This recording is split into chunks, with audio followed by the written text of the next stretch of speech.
Good afternoon, everyone, and welcome to a Sunday of racing here at Tampa Bay Downs. Today's first post coming up in 35 minutes. We'll have scratches and changes in a few moments. First, we ask you to please rise as we honor America with the playing of our national anthem.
And thank you, everyone. And once again, a pleasant good afternoon to you all. And welcome to day number 5 of our season here at Tampa Bay Downs.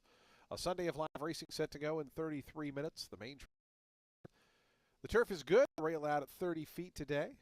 If you have your handy, let's go over today's overweights, scratches, and changes. Today's first race, race 1, kicks off that early pick 5. There's no changes in the first. Changes race 1.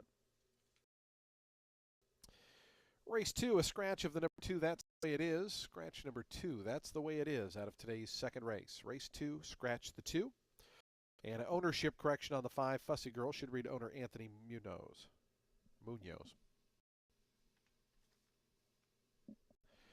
Race changes, race 3. Race 4 starts the Ultimate 6, the jackpot for $4,228. Scratch number 3, Win-Win Moon. Number 3, Win-Win Moon is scratched out of the fourth race. Race 4, scratch the 3, Win-Win Moon. Race 5 on the turf course starts the late pick 5. Truly plus £2, plus 2 on the number 1, Uncle Truly in today's 5th. Scratch number 4, Rigel. Number 4, Rigel is scratched. Scratch the 4. And scratch the main track only 4 and 8 out of today's 5th race. This is clear. No changes in today's 6th race. No changes race 6. 7 on the turf course starts the late pick 3. Scratch both of the also eligible numbers 11 and 12. Race 7, scratch 11 and 12.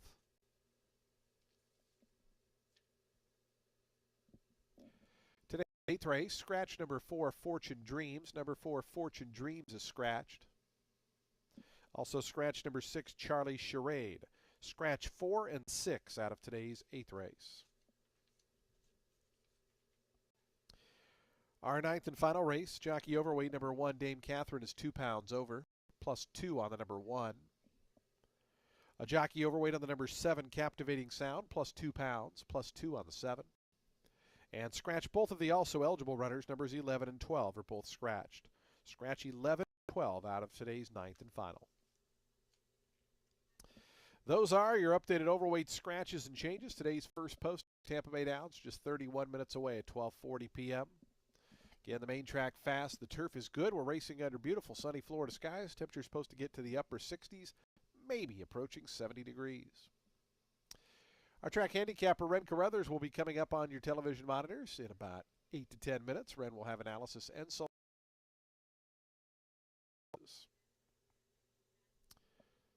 But we are to the main track good on the turf course. The opener and the early pick 5 are 30 minutes away. We wish you the best of luck today with all of your wagers here at beautiful Tampa Bay Downs.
Happy Sunday, everybody. Ren Carruthers here. We've got 9 races on today's program. Race 1's going to kick off that early pick 5, and it's with a 5-claimer for fillies and mares 4 years old and up, which have not won 2 races since July 26th. They'll be going 6.5 furlongs on the main track. The number 5, Sandpiper Memories, dropping back into this condition 5 after 2 starts going the mile 40 against optional 12 starter 8 competition. Had a bad start last out from the far outside post, just could not get into gear to make up for it.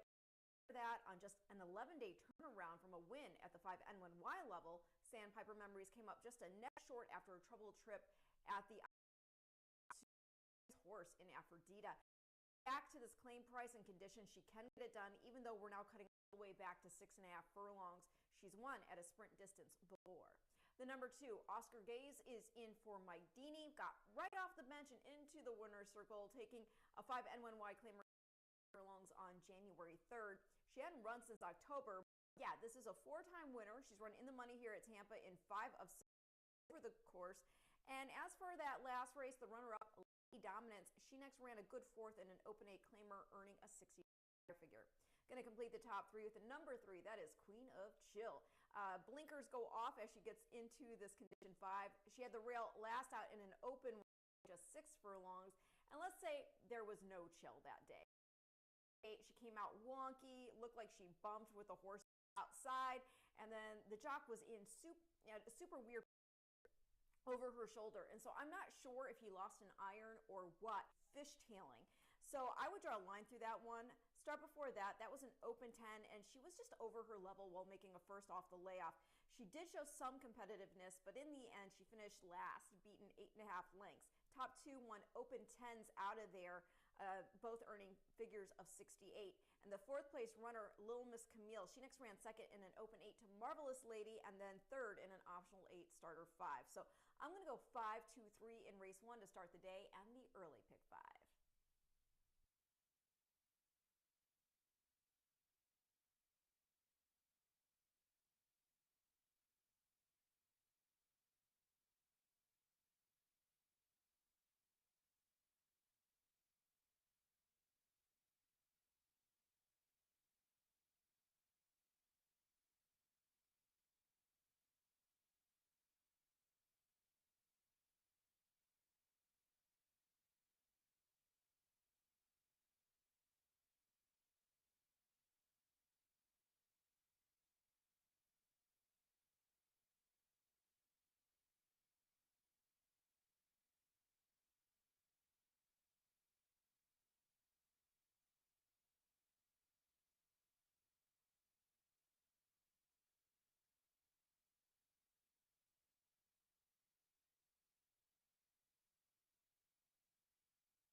On to the track for the running of today's first race as we get set to kick off day number 35 of our season here at Tampa Bay Downs.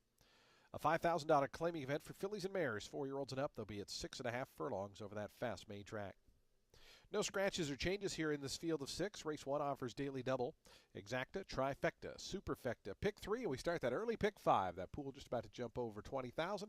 Still got 5 minutes to post time, 5 minutes to get involved.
Two minutes to post time. Today's first race will start that early pick 5 in just 2 minutes.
The horses are now approaching the starting gate. Today's first race in our early pick 5 will commence in 1 minute. 1 minute to post time.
And the horses have reached the gate. It's post time. They're lining up now for today's opener. First of 9 here on a Sunday at Tampa Bay Downs. Ready to kick off day 35 of the season.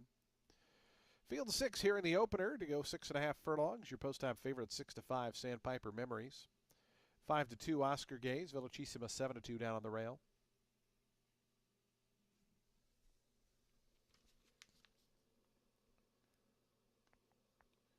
Velocissima going forward. Oscar Gaze will be next.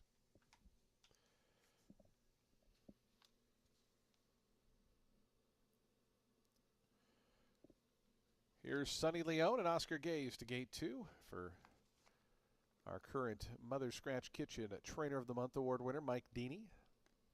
Queen of Chill coming up. Elijah Greenidge for Colleen Ashmore. Here's Numeric coming forward in the yellow and green colors. Winning on Sandpiper Memories and Burn the Breeze will be all set for a start. Burn the Breeze and Wilfred Vasquez to the outside draw. Got a fast main track, a good turf course. We're racing under sunny Florida skies. We're ready to kick off Sunday. They're in the gate.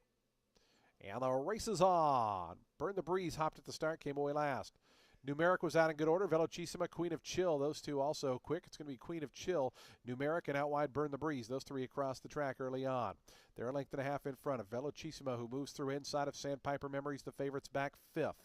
At the back early on is Oscar Gaze, so the top 2 choices in the wagering are second to last and last as they work their way up the back stretch. With 4.5 furlongs remaining, it's Queen of Chill, a half length in front of. Numeric between horses out wide is Burn the Breeze. The opening quarter clicked off in 23-1. That's with a bit of a breeze at their back.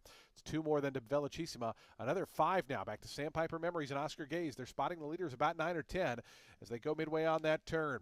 Queen of Chill confronted by Numeric on the outside, who draws within a neck. They're now 3.5 in front of Burn the Breeze. Velocissima. Sandpiper Memories is starting to lift, is drawn within 6 of the lead. Oscar Gaze still trails as they wind around to the top of the stretch. Queen of Chill at a long shot chance.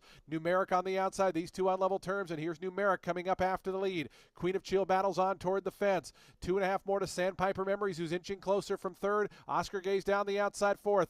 Final furlong left to go. Here comes Sandpiper Memories. Sandpiper Memories after Numeric at the 16th pole. Now Oscar Gaze bursts onto the scene late, but Sandpiper Memories and Israel Rodriguez got first run and they got the win. Oscar Gaze up for 2nd, Numeric 3rd, Queen of Chill finished 4th.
5, 2, 4, 3, and 6. 5, 2, 4, 3, 6, the unofficial order. Sandpiper Memories, your 3 to 5 favorite.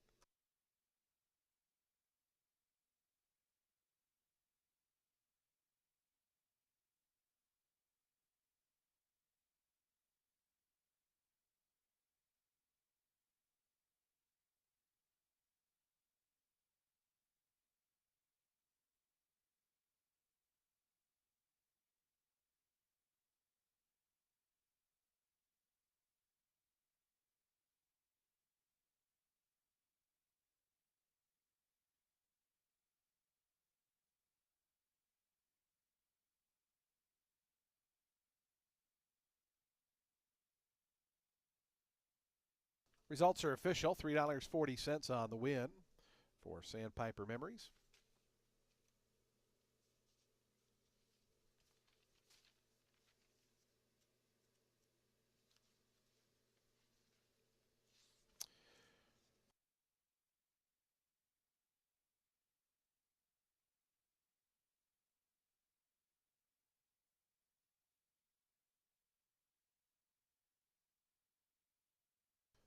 Sandpiper Memories. To the winner's circle, a 6-year-old dark bear brown mare by Mo Heyman out of Lovely Island was bred in Kentucky by Ken and Sarah Ramsey. JGW Stables Incorporated, the winning owners. Kevin Rice, the winning trainer. Israel Rodriguez aboard for the winning score. As Sandpiper Memories, your favorite, takes the first.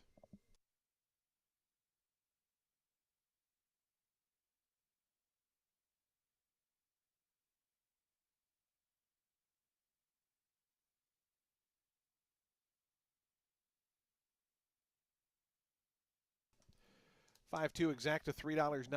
Trifecta $4.05. The super $2.14.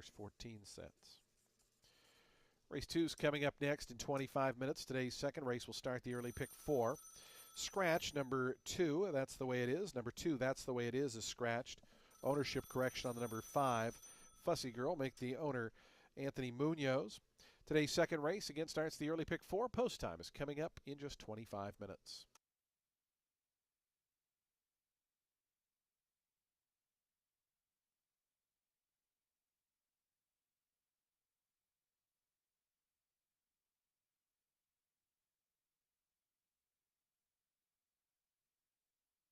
Did have a claim in today's first race. The winner was claimed, goes to MJM Stables, trainer Victor Carrasco Jr. Victor Carrasco Jr. claims the winner.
Race 2 is going to kick off that early pick 4. It's a main 25 for fillies and mares 4 years old and up, set at 6 furlongs on the main track. The number 6, Starview Twinkle. Well, she tried dirt for the first time while dropping in for the claim in that January 10th start in which Country Economics ran second. She had the rail. She did draw in out of the gate, but more importantly, the jockey clearly lost an iron and then was in this really precarious balancing act while going at speed, trying to get the foot back up in the stirrup. So I thought this mare ran well considering all that, and perhaps if she can get a smooth go from the blocks today, we'll actually see her flash some real speed because she did still persevere. She finished just a couple lengths off the winner. I know she hasn't shown blazing speed before, but she's only run 3 times and she had a terrible start on debut. Then she was on a layoff and started from post 8 in a New Jersey bred main special weight, and now she's actually able to make a second off the layoff, run with recency. And while she's got the outside post, it is a short field and Ferrer can get one out of the gate and on the lead. Now, if she doesn't jump the number 4, Country Economics, looks like she grabs the lead here, and perhaps on the turn back from 6.5, she can get there. This is going to be her 25th start, so as you can imagine, she's had many opportunities to do just this, but perhaps today is the day. She's had 2 starts here this meet, and while she didn't get the lead last out, she did come from off the pace to dig in for second after some ground loss. She didn't get the lead in the first off the layup either, but that's what it was. It was a first start out, and even then, she stayed close to the pace. She just tired late, which isn't surprising because she hadn't run since August. Looked warm that day, too. She did break well, but then she rated back. And then, in that last start, she wasn't fast enough to get the lead from the jump. But as I stated, she did come from just off it, but they then went wide off the turn, and she couldn't change her lead. The number 5, Fussy Girl. She's dropping in, and maybe if the other 2 hook, she takes advantage. She's in for Donald Hunt and off a show-dough finish in a maiden optional 35 on the synthetic at Gulfstream Park going 5.5 furlongs. She was 8 lengths beaten, but the winner was Entrepreneurship, who was 4 3/4 lengths clear of second. She has since run second in a Florida-bred optional 20. Fussy Girl, she's done well against Florida-bred main special weights. She ran second back in June at the level and off a layoff. She also has a record here at Tampa. She ran second the last time she took a spin around the track. That was a main 25 restricted to 3-year-olds. Didn't get a smooth start, and the winner wired and then won an optional start of 25 out of there. And that brings me to Fussy Girl's debut because she actually raced against Country Economics. This was back in March. Country Economics got the lead but got caught late to lose by a length that day. Meanwhile, Fussy Girl, she had gotten bumped hard out of the gate and she made a rally. So while she did finish 7th, she was just 4 or so lengths beaten. So not a bad first showing. And I'm going to go 6, 4, 5 in race 2, which again kicks off our early pick 4.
On to the track for today's second race. It's a maiden claiming event, $25,000 down to $20,000 for fillies and mares, 4-year-olds and up. They'll be at 6 furlongs over the fast main track.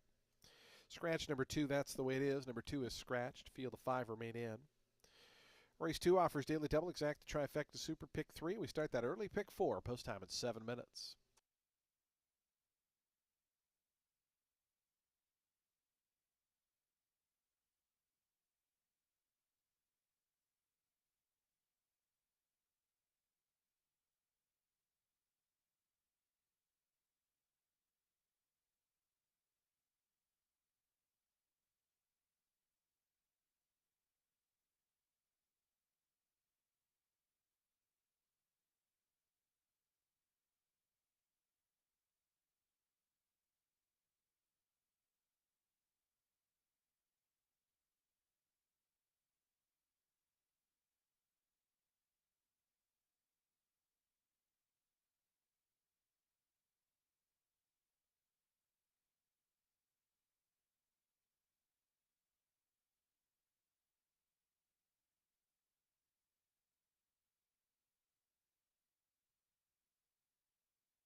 2 minutes to post time. Today's second race, 2 minutes away, 2 minutes to post.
The horses are now approaching the starting gate. Today's first race, second race rather, in just 1 minute.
And the horses have reached the gate. It's post time. They're lining up for today's second race. Start of the early pick 4. Field of 5 here at 6 furlongs. Your post time favorite 4 to 5 on the number 5 Fussy Girl. 7 to 2 on the number 6 Starview Twinkle. 3 to 1 down on the inside. Dream Wife, Dream Life. Future Fortune going in. Country Economics is going to be next.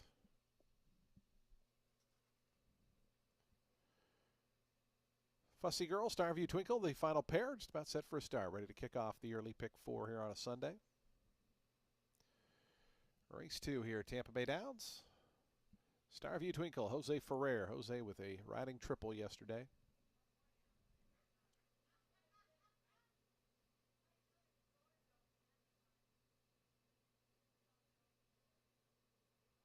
Starview Twinkle coming in. They're in the gate.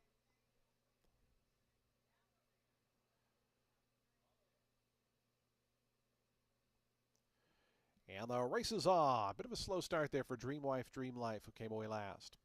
Country Economics in the center, flashing some speed. Fussy Girl, the favorite, was out in good order in second, and now driving through down toward the inside. Dream Wife, Dream Life rallies all the way up to get into third as they're very tight knit here. The quintet just separated by 2 lengths as Between Horses Future Fortune's fourth, and the early trailer now Starview Twinkle. Country Economics is the leader. It's Country Economics 3/4 of a length in front. On the outside is Fussy Girl. Down along the fence, Dream Wife, Dream Life. Starting to launch now, Starview Twinkle up the outside takes over fourth. Future Fortune fifth, still just 2 lengths separate them as they got that opening quarter in 23 seconds flat. Country Economics just in front. A Fussy Girl in the second position. Starview Twinkle pushed to go after them from third, is gaining out 3 deep. Length and a half then back to Dream Wife, Dream Life, and at the back is Future Fortune. Now 3 lengths front to back. Country Economics still trying to fend them all off. Between Horses, Fussy Girl. Far outside, Starview Twinkle. Just in behind them, Dream Wife, Dream Life. Country Economics off the turn is in front. It's Country Economics past the 8th pole in front of length and a half. Down the outside, Fussy Girl trying to get to this long time later. 16th pole now. Country Economics, Adamar Santos trying to get 100 more yards. Fussy Girl on the outside is gaining, though. It's Country Economics. Fussy Girl on the outside. Fussy Girl up in time. Had needed every inch of that 6 furlongs to get up. Country Economics was second. Dream Wife, Dream Life, and then Starview Twinkle.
Five, 4, 1, 6, and 3. Fussy Girl, your 1-2 favorite up in time. 112.23 the final time.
Results official, $3 on the win.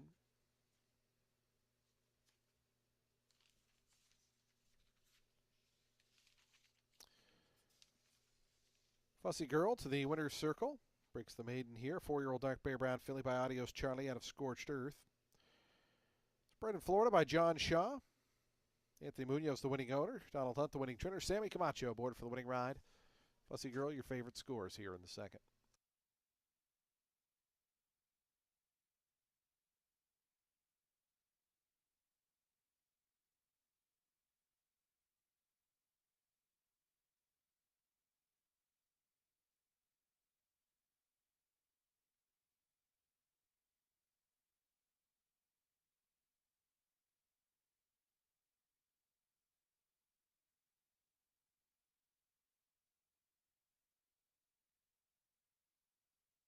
Five four exact at 290. The trifecta 330. The dime superfecta at $1.03. And the early double a pair of fives $3.10.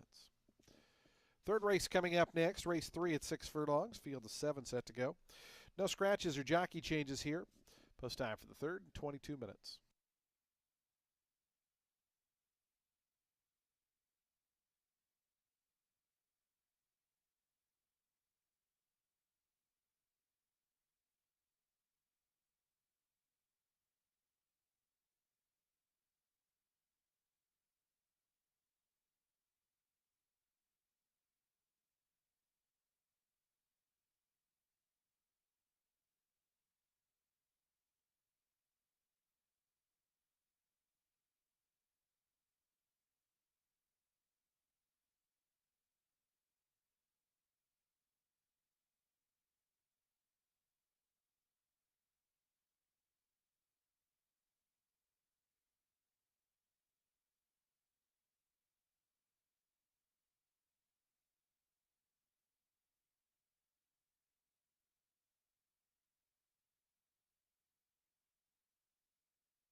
Race 3, it's a 16 claimer for 4-year-olds and up, which have never won 3 races. They'll be going 6 furlongs on the main track. The number 7, Sir Robert Hall, is in here for Kathleen O'Connell.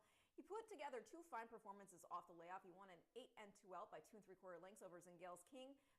And then he got beat just a neck when Bati came rolling and stretch at this level, going 6.5 furlongs. So was not a surprise that he went off as the post-time favorite last out on the cut back to 6, but he ran 4th, beaten 4. So what happened?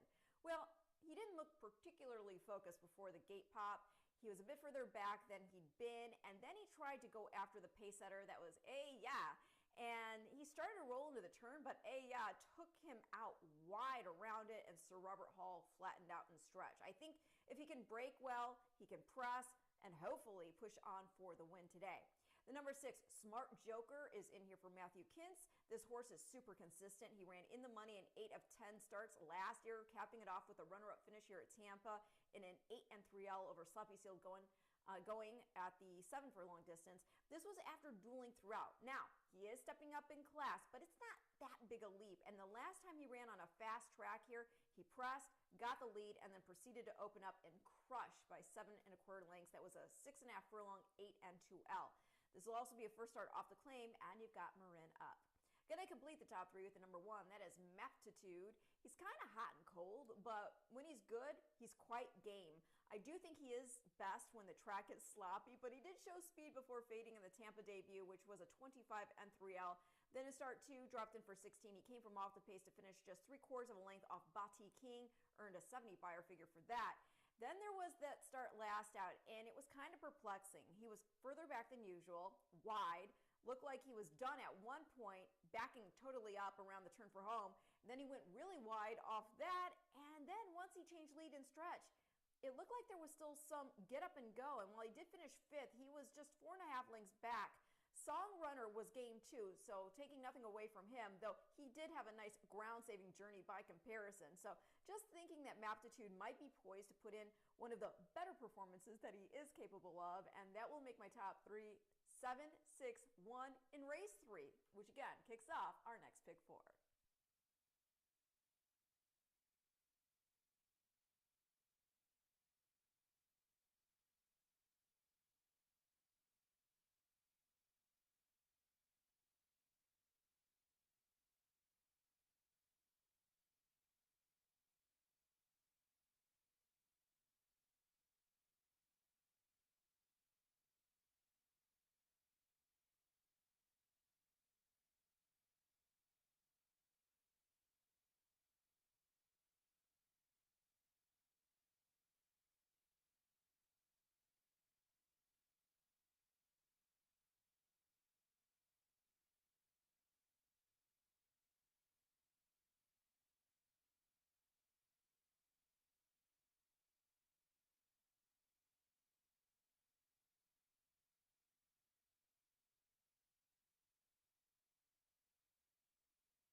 The horses on the track post sprinting for today's third race, a $16,000 claiming event for 4-year-olds and upward. They'll be at 6 furlongs over that fast main track.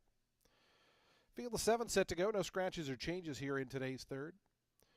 Race 3 offers daily double, exacta, trifecta, superfecta, and pick 3 wagering. We have a super high 5, and we have that middle pick 4. Post time is just 7 minutes away for the third.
Two minutes to post time. Today's third race, the middle pick 4 in 2 minutes.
Approaching the gate, 1 minute.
And the horses have reached the gate. It's post time. They're lining up now for today's third.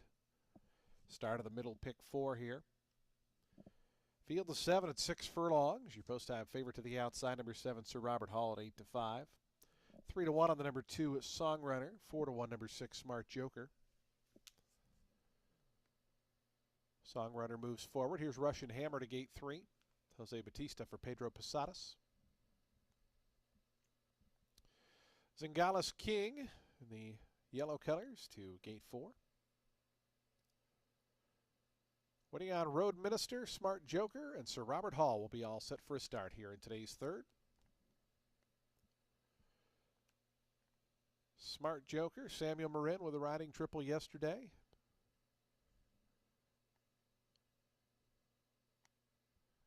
And Sir Robert Hall, Jose Ferrer to the outside draw, your favorite at 8-5.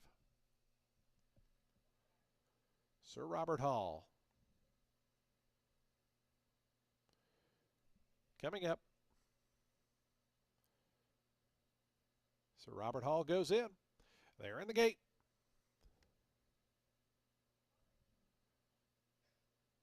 And the race is on. Songrunner toward the inside was out quickly. Sir Robert Hall away in good order, but Sir Robert Hall just took up there a little bit. Looks like he's trying to get out on the far outside. Sir Robert Hall, Jose Ferrer, having a lot of trouble out there, is way, way out in the center of the course. Looks like he might even be being pulled up out of the race. Let's go back to the top here. Songrunner is the early leader. Zingales King away in second toward the inside. Maptitude, Smart Joker. Between horses, Russian Hammer is fifth. It's 4 more lengths then. Back to Road Minister. Another 5 to Sir Robert Hall, who looks to be back on track, but is spotting him about 10 lengths early. Still traveling kind of awkwardly there at the back. So they go around that turn, 23 seconds, the opening quarter mile. Songrunner is the leader, 3/4 of a length to Zingales King. Meanwhile, Smart Joker starts to gain out 3 deep, is now into second, and a length off the leader. It's a length and a half more back to Russian Hammer, who's up to fourth. Down to the inside, Maptitude is fifth as they come to the top of the stretch. Songrunner's a narrow leader. Smart Joker right up alongside, draws to within a neck. Down toward the inside, Maptitude is rallying up from the fence. Zingales King in the yellow colors in behind. Songrunner trying to see it out for another 1/16 of a mile. It's Songrunner in front by 3/4 of a length. Smart Joker on the outside. Songrunner just keeps on going. Songrunner and Sonny Leone at 7-2 to win it. A length and a half. Smart Joker was second. Maptitude third. Fourth went to Zingales King.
2-6-1-4 and 3. 2-6-1-4-3 the unofficial order. 110.40 the final time for Song Runner.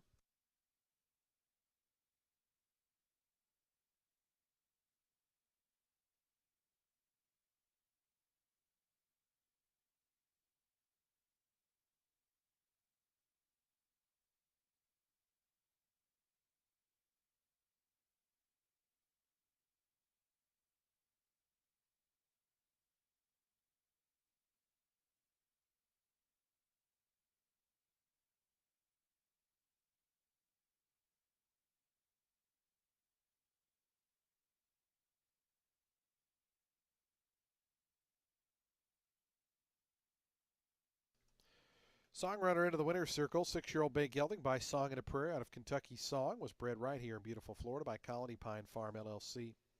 Colony Pine Farm, the winning owners. Arno Dauber, the winning trainer. Sonny Leone aboard for the winning ride is Song Runner on the engine to win today's third.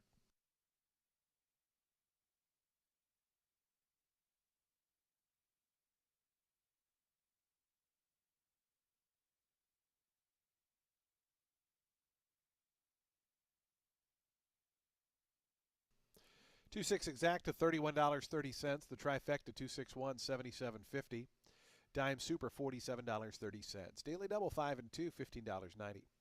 Pick 3 $10.05, and that high five $2,468. Race 4 is 22 minutes away. Today's fourth race starts the Ultimate 6, 4,228 on the jackpot carryover.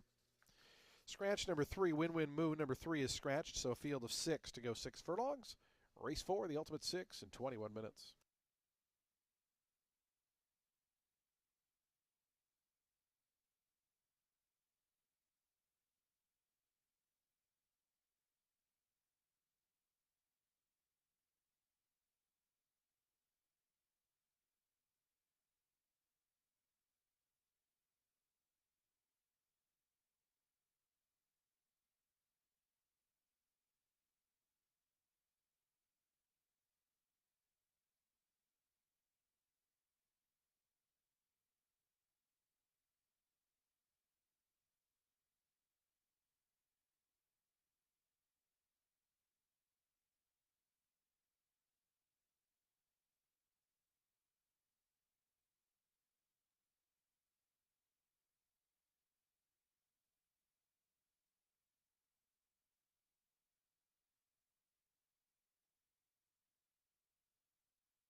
Race 4 kicks off the Ultimate Six, and it's with the main 32 for 3-year-old filly set at 6 furlongs on the main track.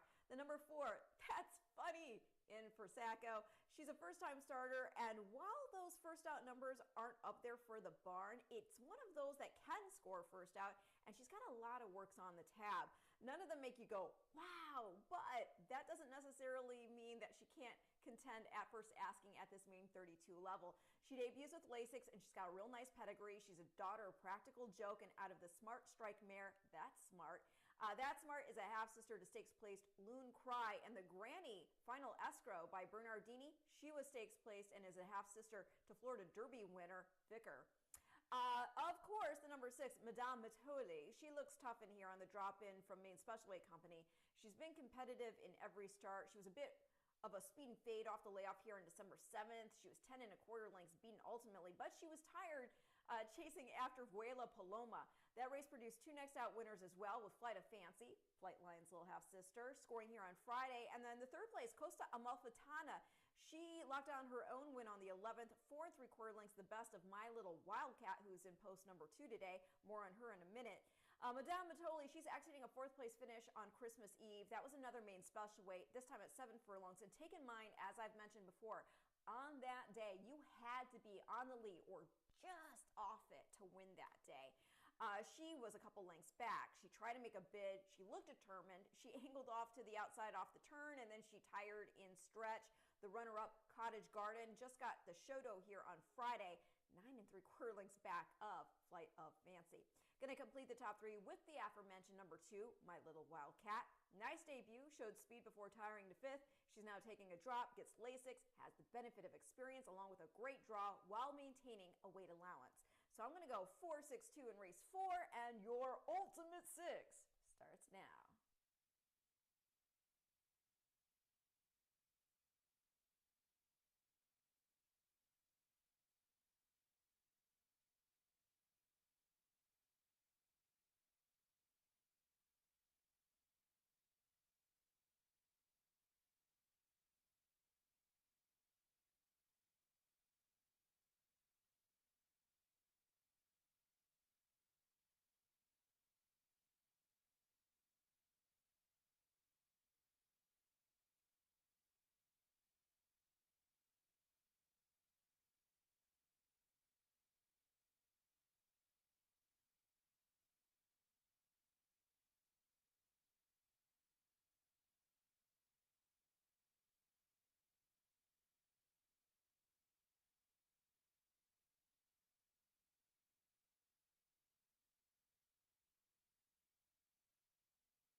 On to the track post sprinting for today's fourth race. We start the Ultimate Six in here, 4,228 in the jackpot carryover.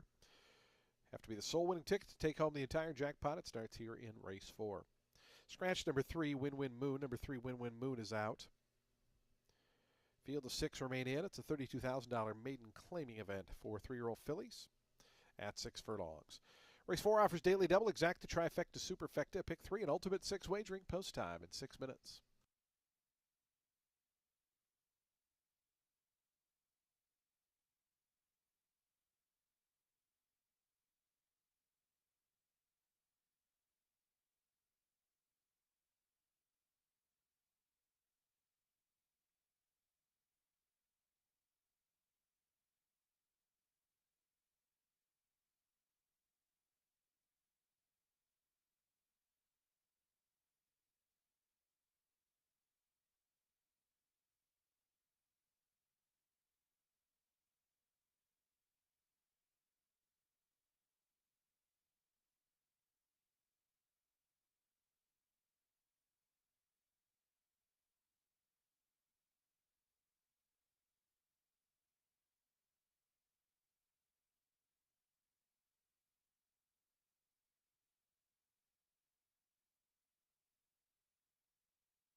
Two minutes to post time. Today's fourth race, the Ultimate Six in 2 minutes.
Approaching the gate, 1 minute.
And the horses have reached the gate. It's post time. They're lining up now for today's fourth, start of the Ultimate Six. Field of six here at 6 furlongs. Favoritism right out of the number 6. Madame Patoli at even money. 7-2 on the 5, misspent. 4-1 on the 2, My Little Wildcat. The two first-time starters, numbers 4 and 7, are 6-1 and 7-1 respectively. Here's misspent coming forward. Winning on Madame Matoli, and Gold Stamp will be all set for a start. Sammy Camacho and Madame Matoli for Gerald Bennett. Gold Stamp, Samuel Marin for Mike Deeney to the outside. Sammy Camacho, Samuel Marin locked in battle atop the jock standings. They're the two outside runners here, and the field is set. They're in the gate. And the race is on. Madame Matoli flashing early speed up from the outside, Gold Stamp. So Sammy and Sam going right at it here from the opening bell. They're a length and a half clear. My Little Wildcat, who falls into a good spot just in behind them in third. It's a break of 2 more. Back to misspent. Mount Dioro's back in 5th, about 5 off the top. It's 2.5 more back to the first time starter. That's funny. As up front, Madame Matoli, room at the inside for My Little Wildcat. And Sarah Hess going to send that one right on through to challenge Madame Matoli. Madame Matoli still just in front of My Little Wildcat. Gold Stamp out 3 wide in third. 3 more. Back to misspent, who's pushed along in 4. Starting to inch forward is the 5. Down on the inside, Mount Dioro. That's funny. The first timer's trying to launch a rally from the back. Madame Matoli continues on. It's Madame Matoli now a length and a half in front. Down at the inside, My Little Wildcat second. Stalling out a bit there was Gold Stamp in third. Trying to move outside of that one comes misspent. That's funny, trying to wind it up from the back. Madame Matoli still the leader. Madame Matoli and Sammy Camacho to the 8th pole. They've stretched that lead out to 3.5 or 4 now. My Little Wildcat, Mount Dioro, misspent, all trying to close in, but a final 16th to go. Madame Matoli's gone. Madame Matoli going to break the maiden here. Madame Matoli in front by 5. My Little Wildcat, Mount Dioro, they'll battle out second. Madame Matoli won it by about 8 or 9 in the end. Second ended up very close. I think it was Mount Dioro getting up over My Little Wildcat in a photo.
6-1-2-7 and 5. 6-1-2-7-5, the unofficial order. 110.70 the final time.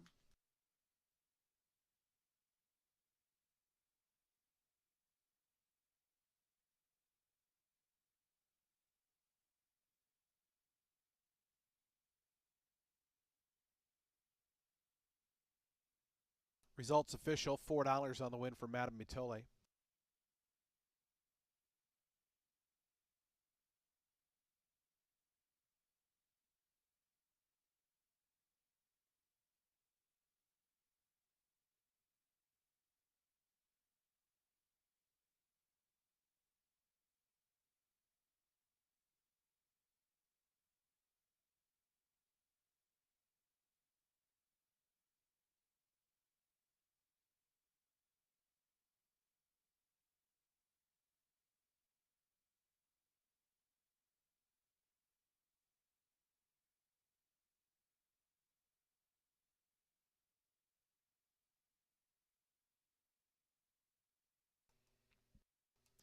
Madame Mitole to the winner's circle, a 3-year-old chestnut filly by Mitole out of Yaba.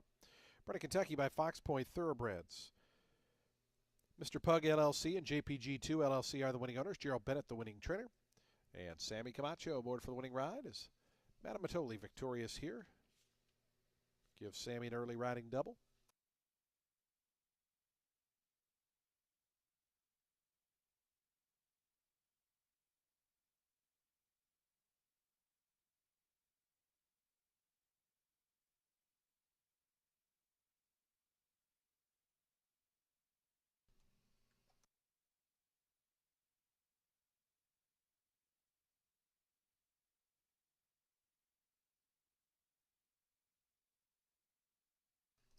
Six one exact to $24.70. The trifecta $37. Dime Super $31.78. Daily double $17.80. The pick three $11.70. Race 5's up next. We're on the turf course in today's fifth race. We're up in the turf chute. The rail at 30 feet. The turf course listed as good. Number 1, Uncle Truly's plus 2 pounds. Scratch numbers 4 and 8. Numbers 4 and 8 are both scratched. So field of 7 set to go to post. We'll start our late pick 5. Today's fifth race on the turf in 22 minutes.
Race 5 is going to kick off that late pick 5. It's an allowance for 4-year-olds and up, which have started for a claiming price of $25,000 or less in 2024, 2025. They'll be going a mile on the turf, and it looks like this is the number 2 Moe's race. He missed by just a neck in the first off the layoff here in an optional 100, and that was coming from well off a slow pace. Prior to that start, he collected a natural hat trick, taking 2 optional 40s and an open 22 at Monmouth. So the class relief, second off the bench, he should be super tough. I know the number 9, a Western Yarn, is stepping up into this race. This is off getting beat a neck in an open 16, but he's got some back class that commands respect. He's multiple stakes placed. He got the Shodo here as a 3-year-old in our Columbia Stakes. That's a race that was won by Talk of the Nation. Mostache was second. Those are 2 really nice horses. He later ran third in the Florida bred with Anticipation, and he went into that 16 off a close 4th place finish after traffic troubles in an optional 32 and 2X. Now he's making a first off the claim for Posadas, who's retaining Centeno in the irons. And then I'll complete the top 3 with the number 7 that is grounded in here for Scooter Davis. Boy has speed, but he's maybe going to have to temper it a bit to not get hooked and cooked. He tracked about a length off the pace last out in an off the layup start here at the level, going 8.5 furlongs. Had started from the far outside post and did ultimately finish 5th, beating 4.5 lengths. Cut back to a mile. It would be nice if, again, there weren't other speed in here with which to contend. But yeah, last time he ran a mile here, he rated a length back, again from the far outside post, and he was able to hold position for a check that day as the post time favorite. He'd won 3 in a row prior to that. So I'm going to go 2, 9, 7 in race 5, which again kicks off our late pick 5.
The horses onto the track post sprinting for today's fifth race. We're on the turf course. The turf is good. The rail out at 30 feet.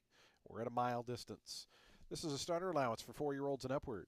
Scratch numbers 4 and 8. Numbers 4 and 8 are scratched, so leaves us with a field of 7. Number 1, Uncle Truly's 2 pounds over, plus 2 on the 1.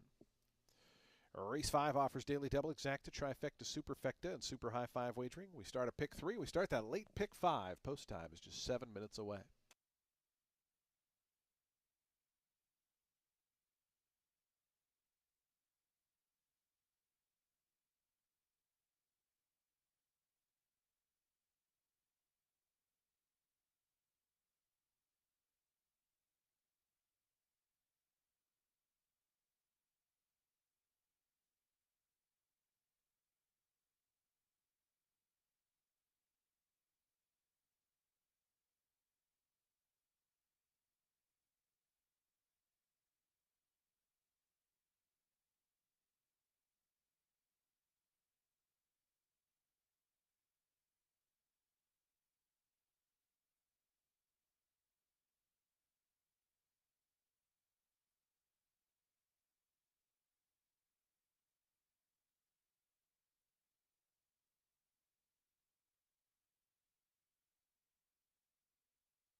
Two minutes to post time. Today's fifth race. The horses are on the turf course and approaching the starting gate Race 5 in 2 minutes.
The horses are approaching the starting gate. We're just 1 minute from post time. 1 minute.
And the horses have reached the gate. It's post time. They're lining up now for today's 5th start of that Elite Pick 5.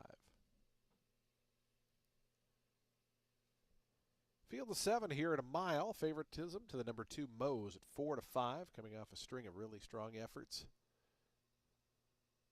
Here's Uncle Truly, the first to move in. Alonzo Quinones for Juan Arriagada. Strolls right forward. The big favorite Mose will be next. Samuel Marin for Patrick McBurney. In the ABL green with the black sash.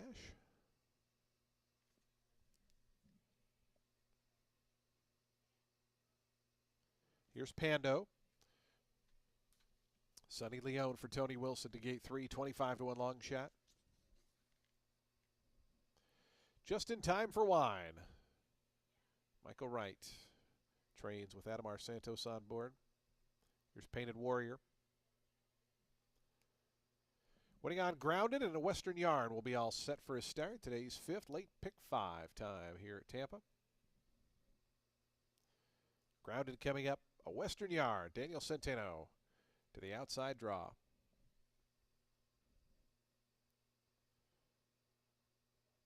A Western Yarn going in. They're in the gate.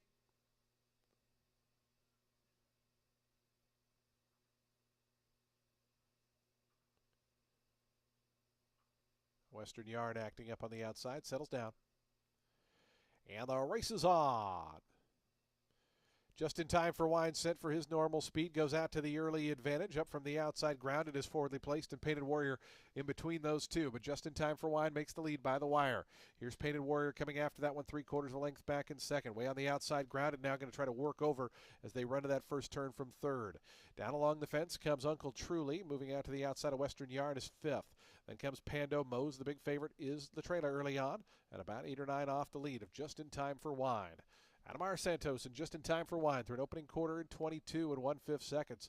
So they had to work for that lead. They got it now by 2. To Painted Warrior in second. Down to the inside, grounded is third. Break of 2 more. Back to a Western Yarn, Uncle Truly. They race as a pair back fourth and fifth. Another pair at the back is Mose, who's under stout restraint between horses there. Pando right to his outside. Now just 6 or 7 lengths cover him as they run past the half-mile pole. 3.5 furlongs to go. Just in time for Wine. Close the door down on the inside there for Grounded, who's going to have to switch to the 2 path. Then comes Painted Warrior. A lineup of 3 after that. A Western Yarn, Uncle Truly toward the inside. Pando. Mose is still last, but just 6 lengths off the lead. Appears to have some run. Just going to need a seam through. Just in time for Wine. Midway on the far turn. The lead's down to a neck now as Grounded gets closer on the outside. Down along the fence, Uncle Truly. A Western Yarn is trying to get out on the outside of that one. Painted Warrior. They come to the top of the stretch. Grounded just in time for Wine. While Western Yarn down the outside. Moses come onto the scene as fourth. Going to look for a seam in between runners. Down at the fence comes Uncle Truly. Final furlong time now. Grounded, a Western Yarn. Mose going to take toward the inside. It's Grounded and a Western Yarn in front. Mose looks beat. Down on the inside, Grounded on the outside, a Western Yarn. They drive to the wire. Photo finish. It's very close between a Western Yarn and Grounded. Mose had to settle for third.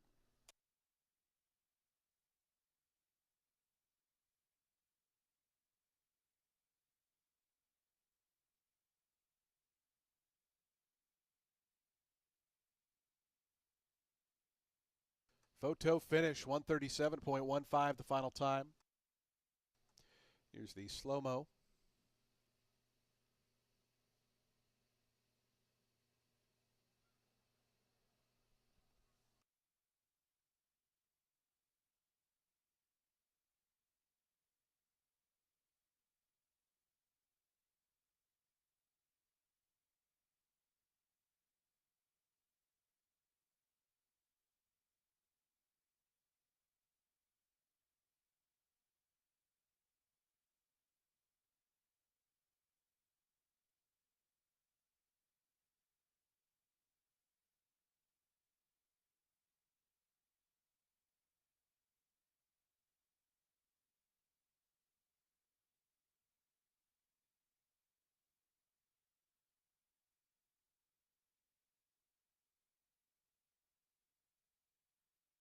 Number 9, a Western Yarn, posted first. Second, number 7, Grounded. Third, number 2, Mose. Fourth, number 3, Pando. And fifth, number 1, Uncle Truly.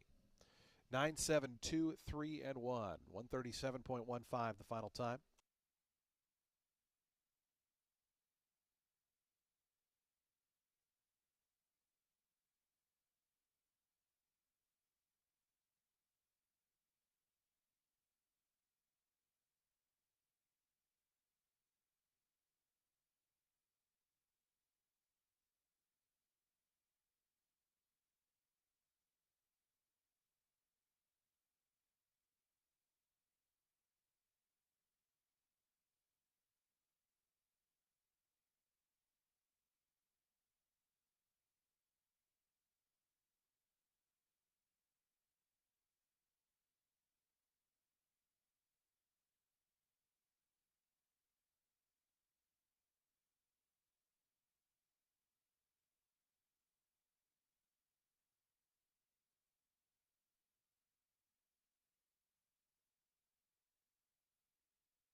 Results are official. $8.40 on the win for a Western Yarn.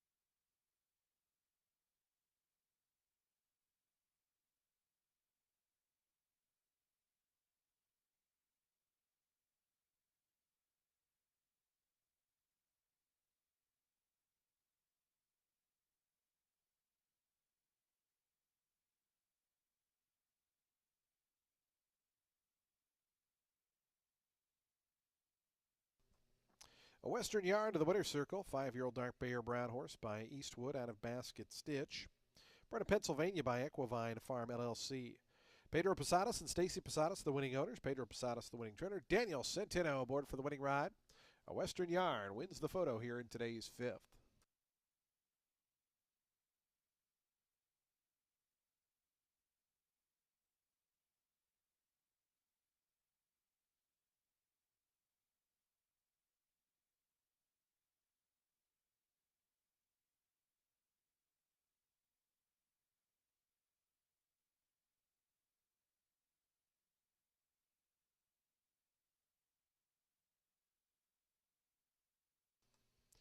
Nine seven exacta $19.90.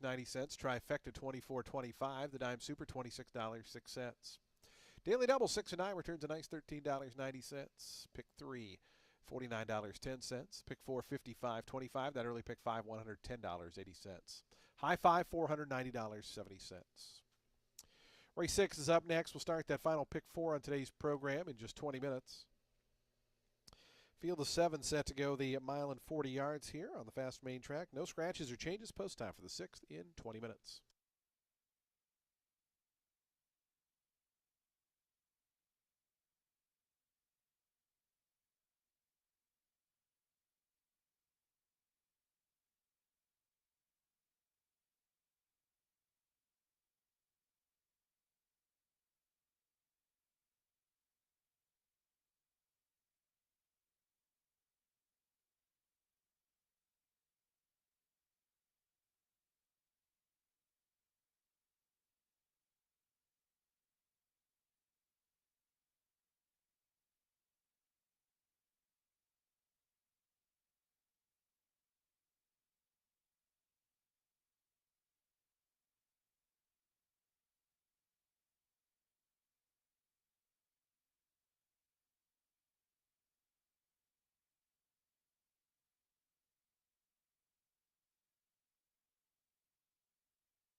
Race 6 starts our late pick four. It's with a 10-claimer for fillies and mares 4 years old and up, set at 1 mile and 40 yards on the main track. The number 1, Salagadula, is making a first start off the claim for Van Winkle, and this is a mare who seems to hold her form barn to barn. She's had 2 starts here at Tampa after running against optional competition at Delaware Park. She won an open 8 here in her first spin around the track, and then in the second, an open 10, she closed to finish a half length off Chem Major as the post time favorite. She broke from the gate pretty wonky that day as well, kind of leaned right out of there, and it took a couple of strides to get into rhythm. Could have made that half-length difference to finish. Race produced a pair of next out winners, though, with Chem Major earning a 71, scoring an optional 16 N1X next, and the 6th place Marumbi, she took an open 62.50 ahead of a runner-up finish to Cloud Storage in an open 8. The number 4, Viking Queen. She can be her own worst enemy. She seems to get in trouble a lot. She gets keyed up, but this girl, she still runs, and she's run in the money in 3 of 4 starts she's had here this meet. Only really bad performance was that open 8 where she broke slow, and then she was checked back off heels going into the first turn. They dropped in class after that, and she finished just a neck off the aforementioned Cloud Storage in an open 62.50. Then ran third, beaten a length and a half by Marumbi, and this was after another bad start at the level. And then she had yet another bad start and ran third, going just 7 furlongs to Lady Quinn. She was claimed by Dennis Ward out of there, and if anyone can fix her gait issues, it is that man. The number 3, Diosa Katrina. She's also had 2 Tampa main track starts. Ran second here in the first. That was a 6.5 furlong open 10, and then stretched to this mile 40 distance. She ran 4th to Marvelous Lady. I don't think the distance was the issue. She's run well and won going 8.5 on the turf before, and back into open claimer company, she can do better. So I'm going to go 1-4-3 in race 6, which again kicks off the late pick 4.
Horses on to the track, post parading for today's sixth race. We start our late pick four here.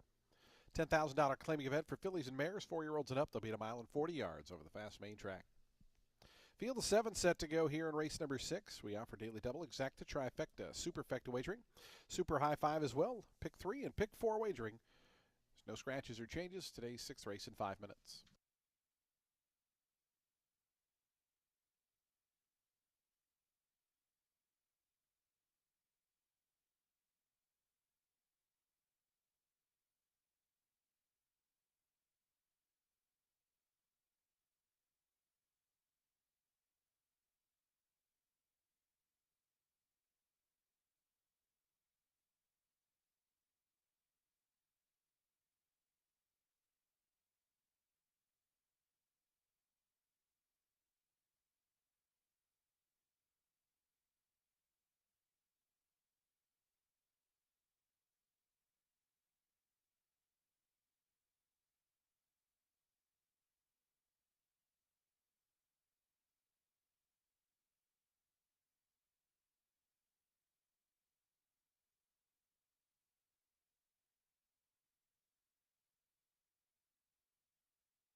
Race 6, our late pick 4. They're 2 minutes away, 2 minutes to post time.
The horses are now approaching the starting gate. Today's sixth race, and our late pick 4 is 1 minute away.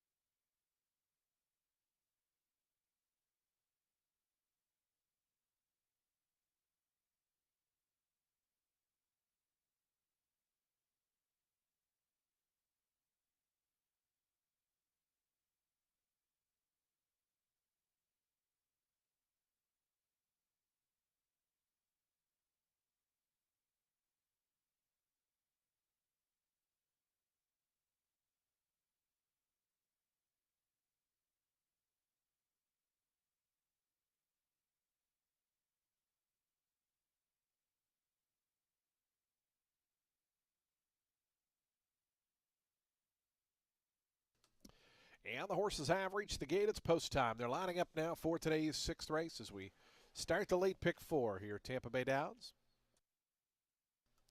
Field of 7 at 1 mile and 40 yards. Your favorite to the inside, number 1, Salgadula, is 8-5. 3-1 to the outside, Spun for Fun, taking some action down from that 12-1 morning line for trainer Juan Carlos Avila.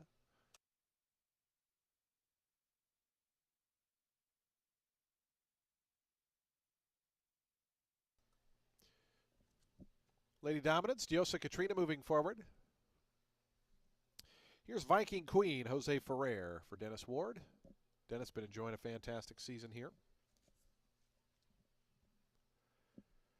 I know you ain't talking to me.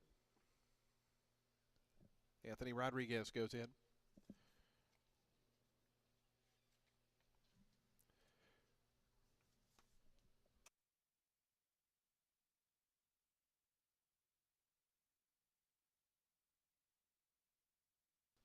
Seeing Scat gone forward, waiting on Spun for Fun. Cipriano Gill to the outside.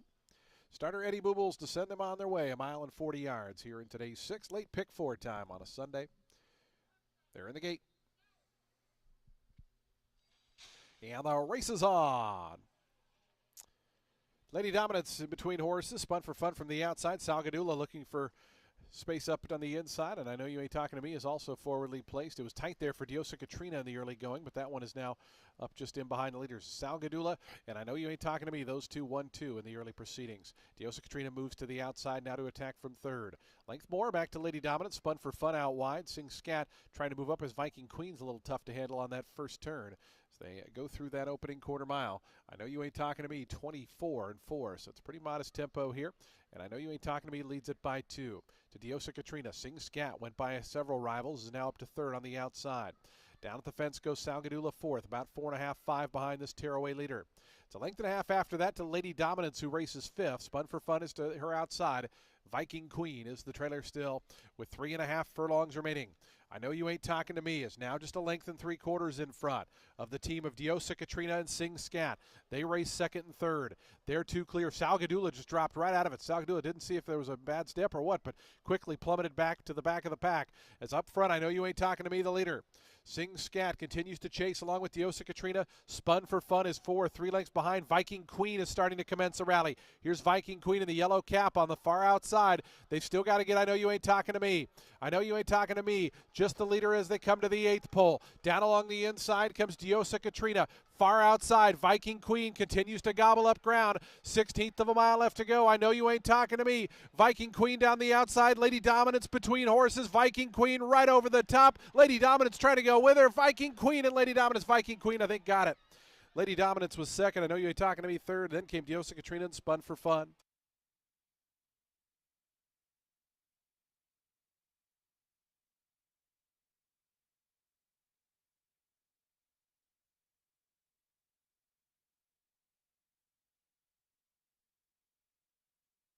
Stewards have posted the inquiry sign. They're looking into the home stretch run. Stewards inquiry.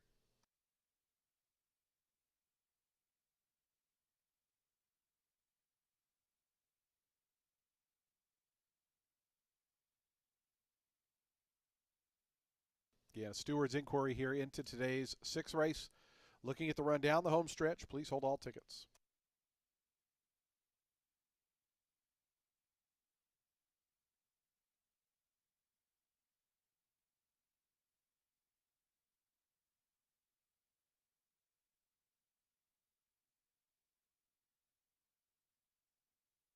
4, 2, 5, 3, and 7, the unofficial order posted. Please hold all tickets. Stewart's inquiry looking into the run down the home stretch. 141.78 was the final time.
Again, a steward's inquiry into the stretch run. Please hold all tickets.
Again, a steward's inquiry in progress. Number 4, Viking Queen, a 7-year-old bay mare by Empire Way out of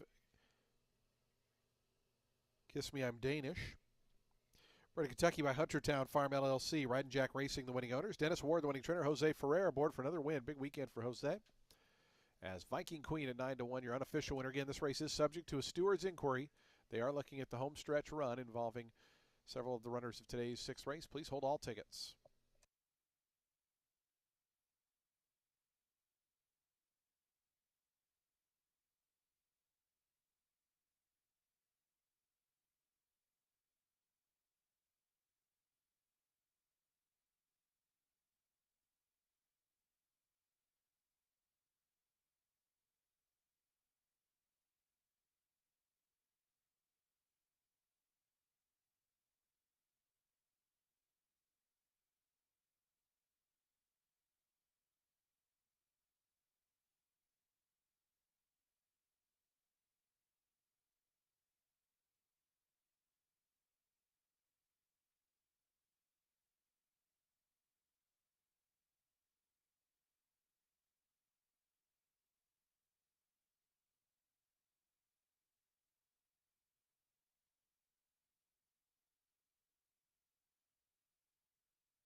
Again, a steward's inquiry in progress. Please hold all tickets.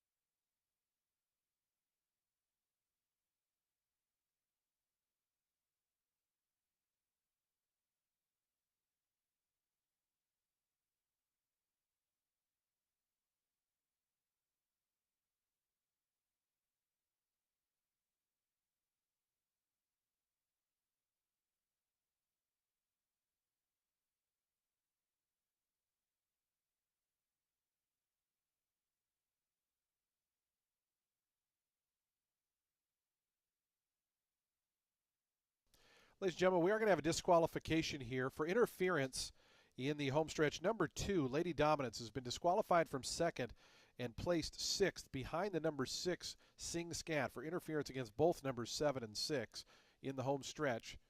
So the new order finish will be 4, 5, 3, 7, and 6. 4, 5, 3, 7, 6. Again, number 2, disqualified from second and placed sixth behind the number 6 after interfering with both numbers 6 and 7 in the home stretch. We will have head-on replay coming up after prices of the disqualification.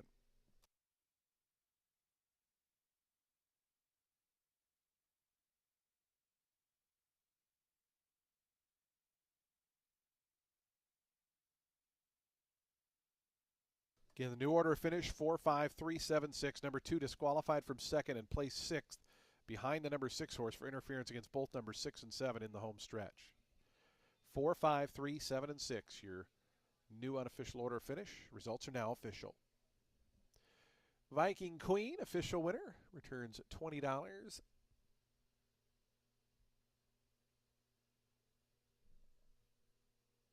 and 40 cents for the win. The exact is $68.20. Trifecta, $97.20. Dime Super, $60.06. Daily Double, $67.20. Pick 3, $56.85, and that middle pick 4, $453.90. The high five was hit for $1,804.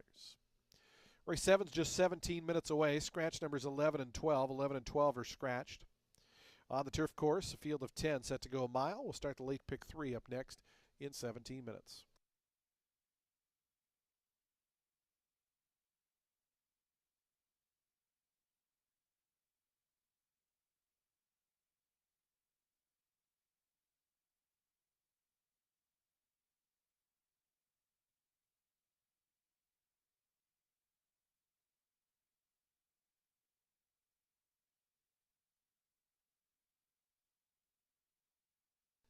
Coming up on your television monitors will be the head-on replay first and then the pan shot. The head-on replay, we're looking for the number 2 who had the white cap and the light blue silks on. Guess we're doing the pan first. The pan is, again, you can see the horse circled, will come out into the path while looking for space into the path of the numbers 7 and 6, causing those two to both bump. Right there.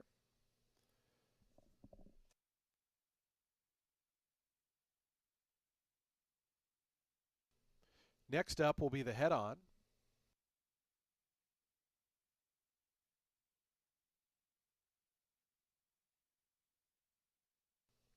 Again, the number 2 in the white cap, light blue silk, so you see will come out into the path of the 7 and the 6 right there, causing both those two to come together and stop stride momentarily.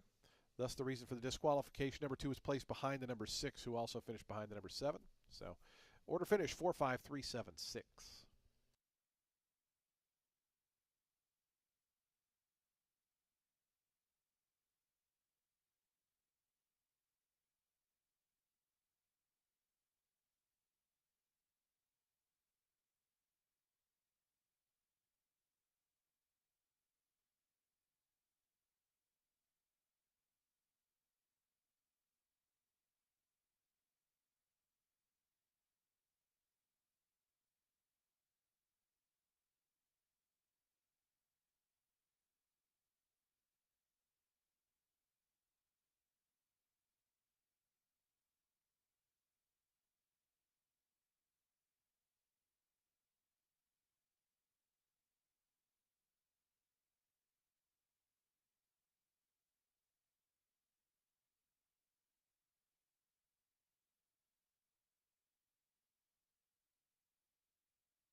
Race 7 is a 16 claimer for fillies and mares 4 years old and up, which have never won 2 races. They'll be going a mile on the turf. The number 8, that is Miss Taptress. She might prove too tough here.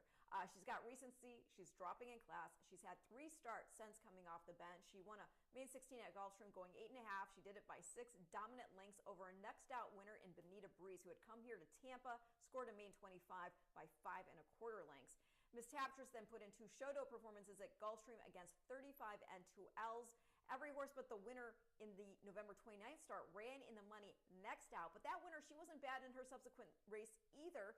She set the pace and then tired to finish 6th, beating just 4.25 lengths in a 50 starter allowance for non-winners of one other than put up a 71 buyer figure. Now in the last race, Miss Taptress, she got beat just 3/4 of a length trying to come from off the pace, which was not exactly zippy that day. There's been one horse to run back. It was the second to last Mobe Princess, and she wired a 25 N2L field at Gulfstream, earning a 72 buyer figure. The number 7, Let's Connect, is in for Maria Mann, and Awful Layoff. Last ran on the dirt at the Finger Lakes, was well beaten, but that was an allowance N2L, and before that, she contested 3 New York bred allowances. In the first, she ran well enough to finish just 3 3/4 lengths off the winner. That was Determined Lily. And that was after she had been a bad girl and she'd gone through the gate before the race and got then later bumped between horses out of the gate. Now that was a good field. There were multiple horses earning figures in the 70s out of there. The winner, Determined Lily, she next won an optional, putting up a 79, and the 8th place runner, Smokin' Hot Kitty, who had been the pace setter, she next won a New York bred allowance on the dirt. Now granted, it's not as impressive to finish in front of a next out winner when that horse was the pace setter that had faded, but still, that whole field was pretty nice. Let's Connect then got beat double digits in the next 2 starts, but she had bad starts and she was really up against it at Saratoga. Winner of the July 21st race next won a New York bred stakes and earned an 84 buyer figure, and then she ran 4th in the Virginia Oaks. So there is some more context for you. Let's Connect. She has run on our turf course twice. The first try, she finished 2nd. It was her turf debut. In the next, she crossed the wire first, beating 3-run Bolt, but she was disqualified and put behind her. But anyway, all this to say that back at Tampa, dropped into the claiming ranks, Let's Connect should, be able to show a little more class here. The number 5, Bolt of Paradise, in for Kathleen DeMasi. She's had 2 goes while in for 16 here at Tampa. She ran 4th in both. But the December 18th start, that was off a layoff, and she tracked close to an honest pace. She got the lead 4 beat, but could not hold off the closers and ended up losing by just a length and 3/4. Next start stretched to 8.5 furlongs. Bolt of Paradise went for the lead, tried to get the distance, but she did tire late. She just missed holding on to the Shodo by a neck. Winner there was Cleopatra's Nile. She came back to score an off the turf N3X by 10.25 lengths on the 24th. So yeah, I do like that Bolt is dynamic in style. I prefer shortened up to the mile with all the spitness now worked in. And so I'm going to go 8-7-5 in race 7.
The horses onto the track post parading for today's seventh race. We start our final pick three today.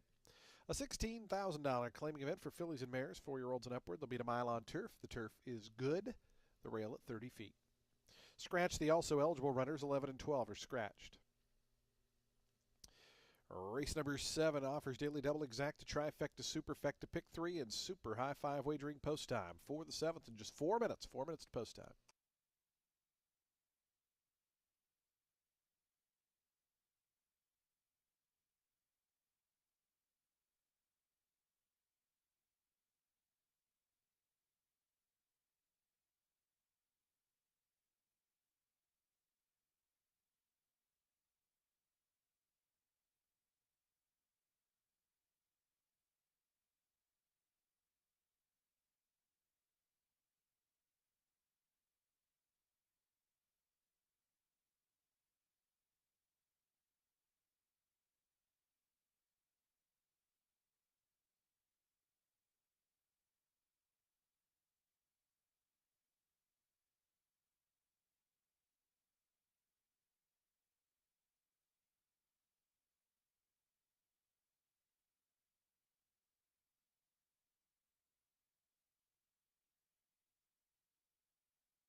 Two minutes to post time. Today's 7th race, late pick 3s in 2 minutes.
Approaching the gate, 1 minute.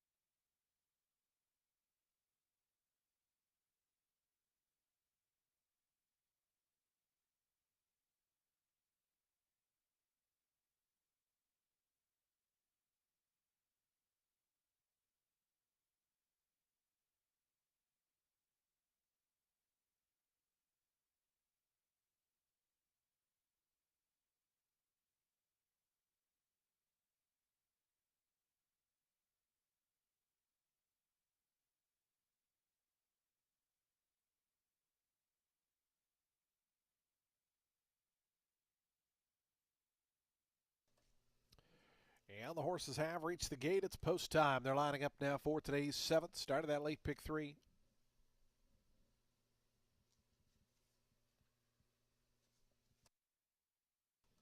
Field of 10 here at a mile. Even money favorite number 8, Miss Taptress. Antonio Gallardo for Mary Leitner. Gulf Coast Girl, the first to move in. Here's Classy Little Betty. Sammy Camacho, 12-1. Too Hot to Stop goes forward. Now Let's Connect. Melissa Oreo for Maria Mann. Here's Real Mikey, Cipriano Gill from the Dark Green Silks for trainer Brian Lusk to gate 3. Miss Taptress, the favorite's gone forward. CS Vivace in the house turquoise colors out to gate 9.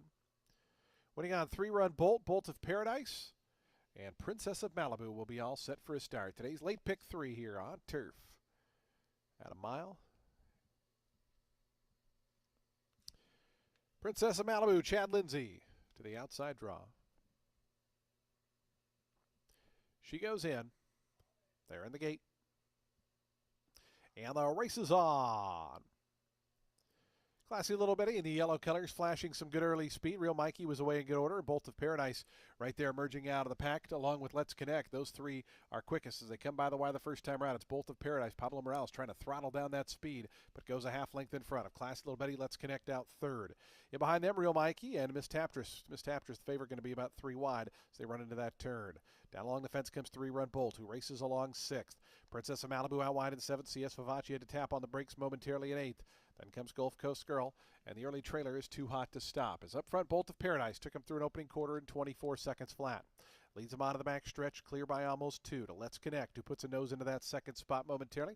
Classy Little Betty is 3rd, length and a half. Back to Miss Taptress, who's 4th right now on the outside, 3.5 off the leader. Real Mikey races to her inside. It's a length more to CS Vivace, who's made a little bit of ground. Has gone by 3-run Bolt. Then comes Princess of Malibu. Too Hot to Stop is out of last. The trailing spot now is Gulf Coast Girl. 49-2, so things have gone the way of Bolt of Paradise, but company is now coming. Let's Connect moving 2 wide, 3 wide for Miss Taptress. Those 3 line up across the track. Still a narrow lead for Bolt of Paradise. That trio goes 2 ahead of Real Mikey, who's up to 4th. CS Vivace 5th on the outside. 3-run Bolt's looking for a seam, is starting to commence a little bit of a rally as they wind around to the top of the stretch. Miss Taptress takes over. Bolt of Paradise tries to battle back. Down the far outside, CS Vivace, Real Mikey trying to run on. Down the far outside comes Gulf Coast Girl, who was last, but is starting to motor home in the center of the course. Miss Taptress. Now here's Real Mikey coming after that one. CS Vivace, Gulf Coast Girl down the far outside, 3-run Bolt. Real Mikey makes the lead. CS Vivace, Real Mikey's an upset winner. Real Mikey, 13-1. CS Vivace, also a price at 13-1, was second. 30, the 3-run Bolt. Miss Taptress or Gulf Coast Girl, they were photoing for the minor placings.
Three nine 4 8 and 1. 3 9 4 8 and 1. The unofficial order. 139.55 the final time.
$28 on the win for Real Mikey.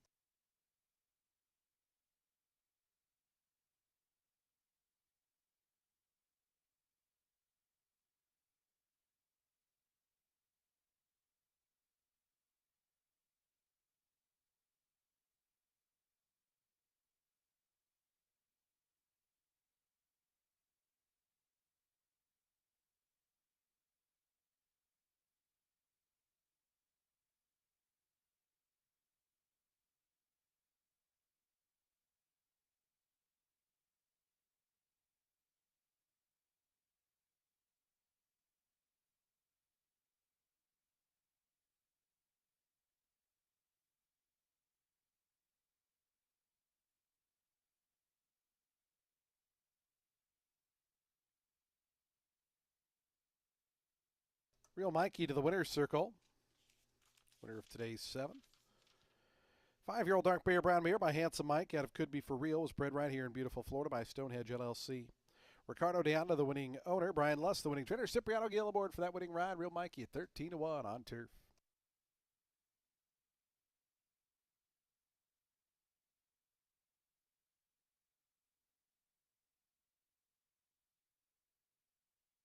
$3.9 exact to $215.90. Trifecta $397.40. Times Super $187.88. Daily Double $158.20 and the Pick 3 $685.20.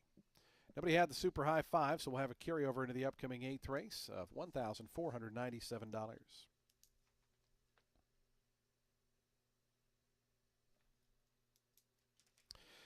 Race number 8's up next in just 20 minutes at 4:14 p.m. Scratch numbers 4 and 6. 4 and 6 are both scratched out of the upcoming 8th race.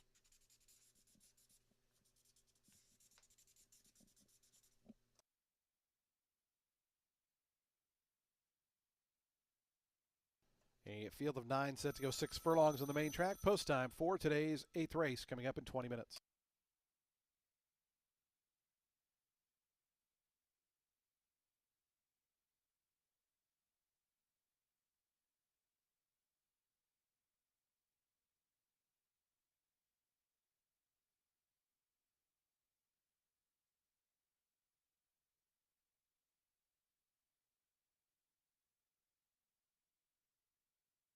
There was a claim out of today's 7th race. Number 8, Miss Taptress, was claimed.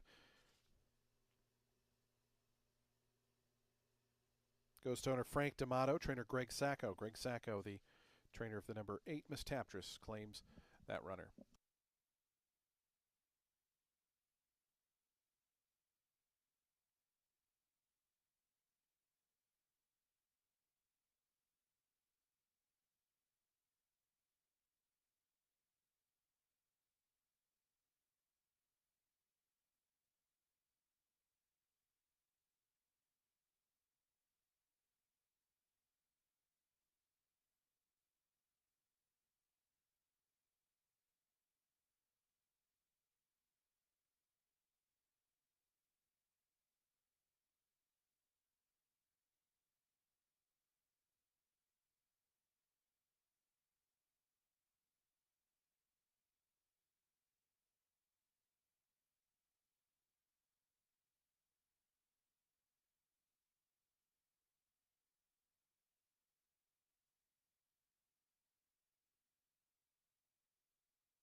Race 8 is a maiden 10 for fillies and mares 4 years old and up, set at 6 furlongs on the main track. Maybe she runs up the track again. This is a big swing, but the 5, Starship Sophia, she's interesting. I know she's an older horse, and she's only had just the one start. It was a maiden 10, and she was well beaten, but that was a maiden 10 against males, and she was drawn to the far outside post. She broke well with them, but eventually she backed up and out of contention. You had 5 horses run back in the money out of there. 2 of them were next out winners. Paralegal, he won an 8 N2L out of there. In the 3rd place, Picata Prince, he scored a maiden 10 with Hess aboard. And she is taking over the riding assignment today, offering this horse a substantial weight allowance for start 2, and they're also turning back a half furlong. So let's see what the mare does. The number 10, High Track. She's dropping in for 10 for the first time. This is after she showed pressing speed before folding off the layoff, going 9 furlongs on the turf in a maiden 16. She hadn't run since October, and that's when she had 2 starts on the synthetic at Presque Isle. She wasn't great going 6.5 against maiden 17 5s, but she'd run a good second, beaten just a length, going 6 furlongs at the 15 level. This filly actually started her career in the barn of Todd Pletcher, and she was a speed and fade on debut against New York bred main specialweights at Aqueduct. So there is something there. Perhaps this further class relief back on dirt can move her up. She's also now second-time Lasix. Then, of course, the number 3, Barbaresco Baby. First start here after dropping in from main 12-5 competition at Gulfstream was problematic. She had the rail, had traffic troubles, but she did initially flash some hoof before finishing 9 lengths back of the winner. Second start, out to 6.5 furlongs, she showed speed, but the jock had a hand ride from the turn for home because the whip was lost, and she ended up second, beaten a length and a quarter. So shortening back up, nice post, weight allowance maintained. She deserves some respect. I'm going to go 5, 10, 3 in race 8.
The horses onto the track, post parading for today's 8th race. We start our late daily double in here. A field of 9 set to go 6 furlongs. It's a maiden claiming event, $10,000 down to $8,000. Fillies and mares, 4-year-olds and upward. Scratch numbers 4 and 6. 4 and 6 are both scratched. Field of 9 remain in. Daily double, exacta, trifecta, superfecta, and super high five wagering. We have a super high five carryover, $1,497. Post time for the 8th and 5 minutes.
Two minutes to post time. Today's 8th race in 2 minutes.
Approaching the gate, 1 minute.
Yeah, the horses have reached the gate. It's post time. They're lining up for today's 8th race. Started a late daily double. Field of 9 set to go 6 furlongs here. Jess's Brew moving forward. Here's Nouveau Riche coming up. Little Carly and True Honey will be the next pair.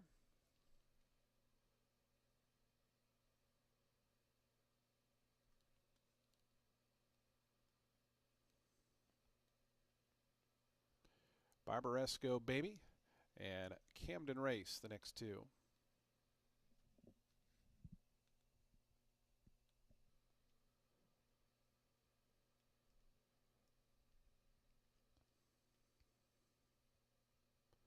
And Starship Sophia's just unseated the rider, and we are going to have a slight delay here.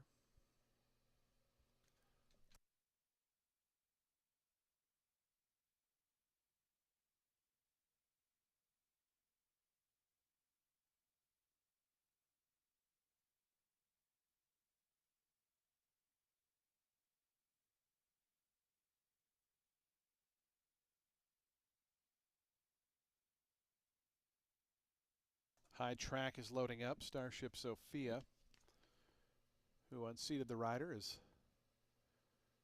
once again acting up there behind the gate. Starship Sophia didn't run off or anything, just unseated the rider. Looks to be going in. And Sarah Hess will climb back on board in the starting gate. Winning on black and silver, Cesar Gonzalez to the outside. We're just about set for a start.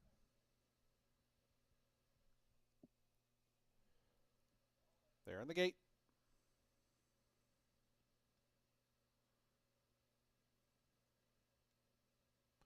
And the race is on.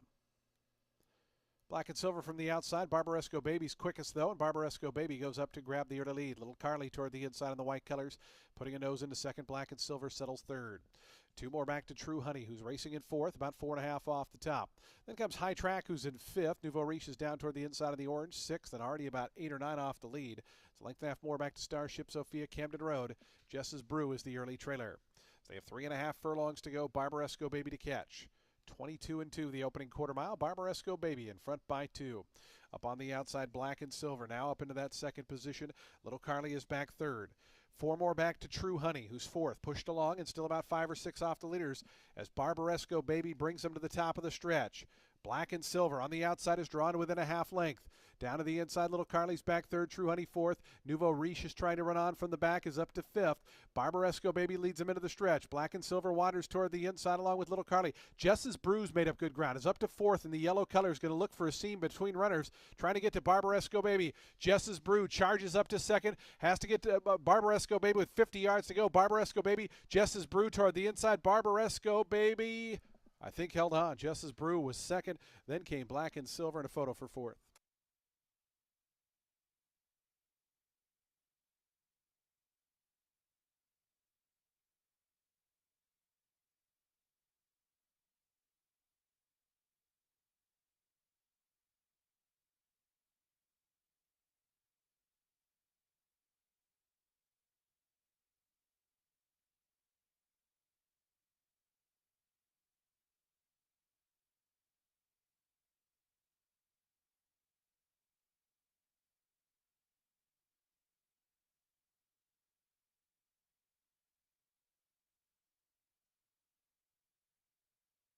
Photo finish. Please hold all tickets.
Barbaresco Baby, your official winner, 3, 7, 11, 2, and 10.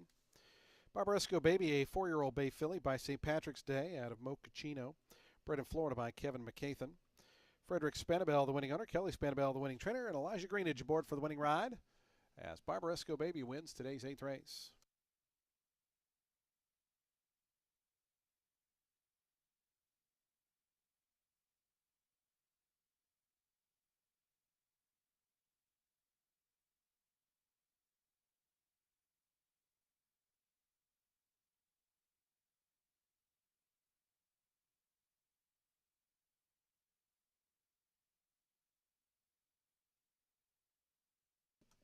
Exacta 3 and 7, $8.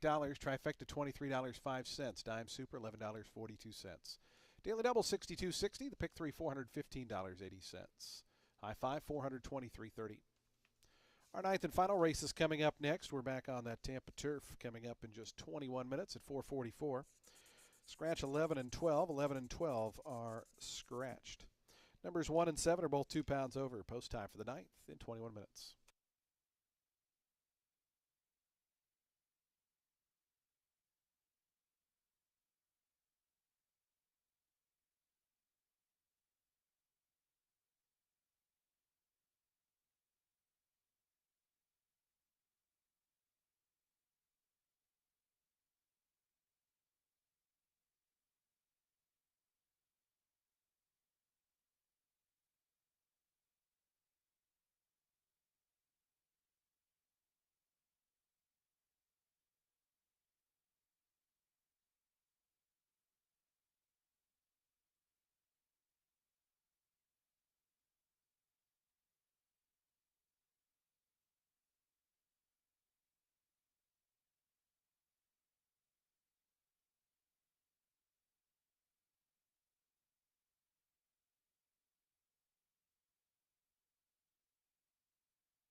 We close out today's card and the weekend with a 16 claimer for fillies and mares 4 years old and up, which have never won 2 races. They'll be going a mile on the turf. The number 10, Shack Revenge, in for Jose D'Angelo. She's had 2 starts here this meet. The first was off a layoff, and she drew the rail, got in tight as they headed out of the chute, and took an awkward step in the dip, leading her to getting closed over. So she had to rate back several lengths off the pace when she's used to being much closer. She did ultimately finish in the money. She was 2 3/4 lengths back of Verifiable, who won again next out. Try 2 for this filly was also hampered at the start. She got bumped several strides out of the gate, which keyed her up. She was taken back and was trailing in last for the early going. Then later, she made a wide bid in the stretch. She came up short, finishing 2 1/4 lengths off Cleopatra's Nile, who also won again out of the race. That was at a mile and a 16th. Now, hopefully, this filly gets a smoother start from the blocks because she is clearly willing. She just needs to work out the right trip. The number 2, Compass Rises, actually beat Shack Revenge back over the summer, but that was just by a half length and after Shack Revenge had been a bit rank over the course of the journey. This Maidini trainee, though, she made a drop in for 16 for the first time last out. She was closing as the post time favorite, just ran out of ground and had to settle for the show doe, a neck behind Dame Catherine and a length and a half back of the winner Era. She was in that race off a 5th place finish, 3 1/4 lengths back of Seat at the Table in a 25 N2L, and that was a really good race. There were 3 next out winners from there, including the winner herself. She went on to win an allowance, earning a 75 buyer figure. So even though Compass Rises is losing Marin, she's getting Camacho, and she does have all that nice form line. So we'll see what she does here. And then we'll complete the top 3 with the number 1. That is Dame Catherine. She had been running against higher level claimers before taking the drop in for 16 here in December. Again, she was second that day after having started from the rail and having to rate. They stretched her to 8.5 in try 2, and she was more reserved that day, but she did come with her run. She was ultimately beaten 3.5 lengths. I like her shortened back up to the mile. You know, she's fast enough to stay close early. She still has kick late. She's also getting a big weight allowance today with greenage up in the irons. So I'm going to go 10-1 in race 9, and I'll see you back here on Wednesday.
The horses onto the track postprinting for today's ninth and finals. We get set to close out day number 35 of our season here at Tampa Bay Downs. Field of 10 set to go a mile on turf, scratch 11 and 12. Numbers 1 and 7 are both plus 2 pounds. Race 9 offers exact the trifecta, superfecta, and super high five wagering. It's a $16,000 claimer for fillies and mares, 4-year-olds and up. Post time for the ninth and final in 6 minutes.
Two minutes to post time. The horses making their way out of the turf course. 2 minutes to post.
Approaching the gate, 1 minute.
And the horses have reached the gate. It's post time. They're lining up now for today's ninth and finals. We get set to close out day number 35 of the season here at Tampa Bay Downs. Field of 10 here in the nightcap to go a mile on turf. 2-1 co-favorites numbers 2 and 10. Both numbers 2 and 10 along with the 4 would pay out in the pick 5 if anyone else wins. We should have a pick 5 carryover into Wednesday's late pick 5, but best of luck to those players live with the 2, 4, and 10. Here's Captivating Sound moving up. Compass Rises has gone in, one of those 2-1 co-favorites. Sammy Camacho for Mike Deeney. Sister Nell to gate 3. Cherbourg is going to move forward to the 8th stall. Alon's coming up.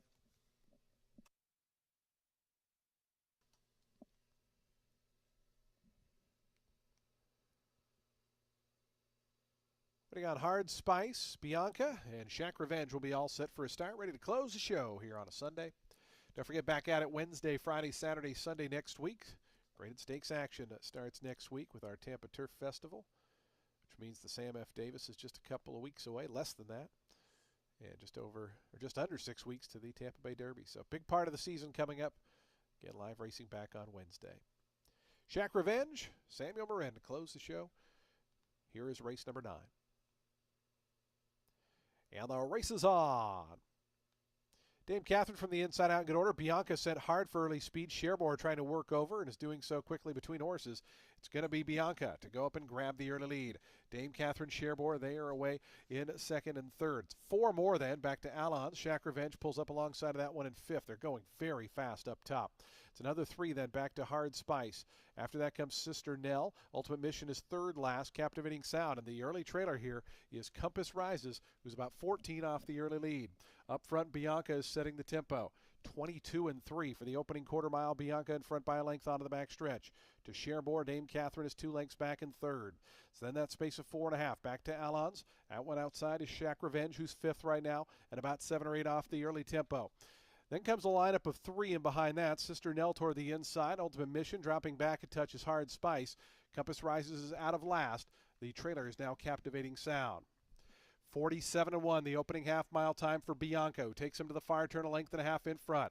of Dame Catherine down on the inside of Cherbourg. Allons and Shack Revenge both starting to close in a touch. Sister Nell just went right by Shack Revenge. Sister Nell marching forward down toward the inside.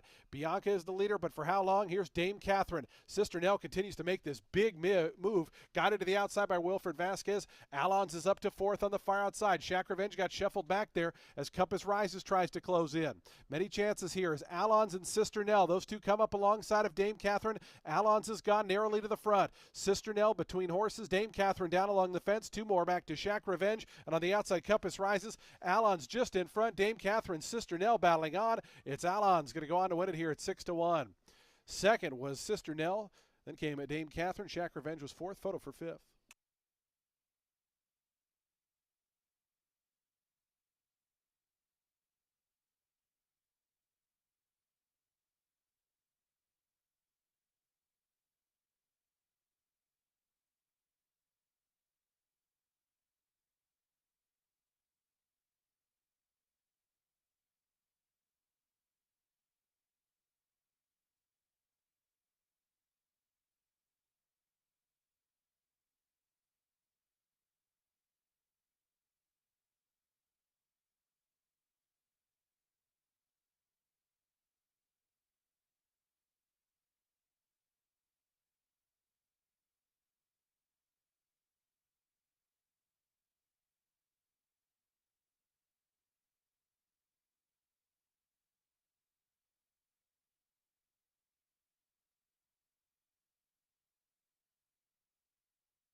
Four, 3, 1, 10, and 2. 4, 3, 1, 10, 2, the unofficial order.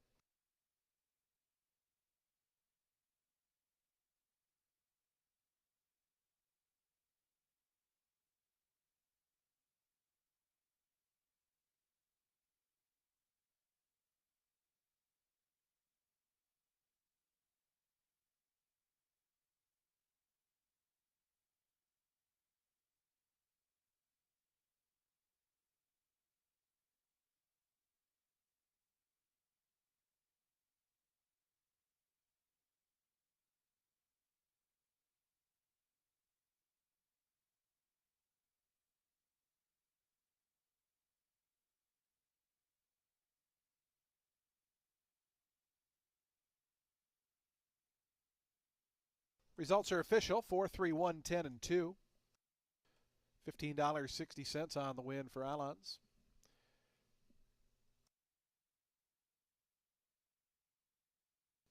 Pick 5, 31,671. I believe that's one winning ticket. Congratulations to the one winning combination in the late pick 5, 31,000 plus. Awesome score.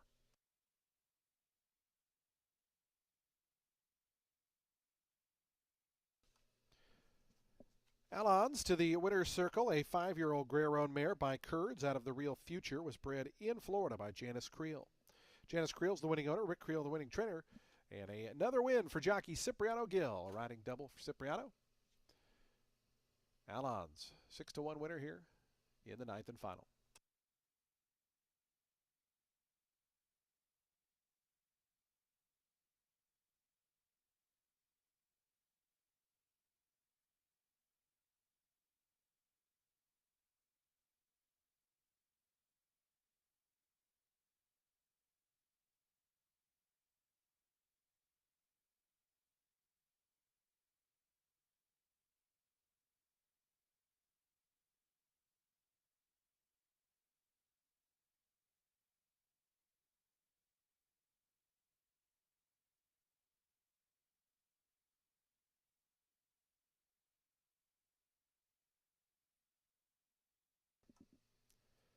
Four-three exacta, $109.70. Trifecta, $228.75. The dime super, $139.10.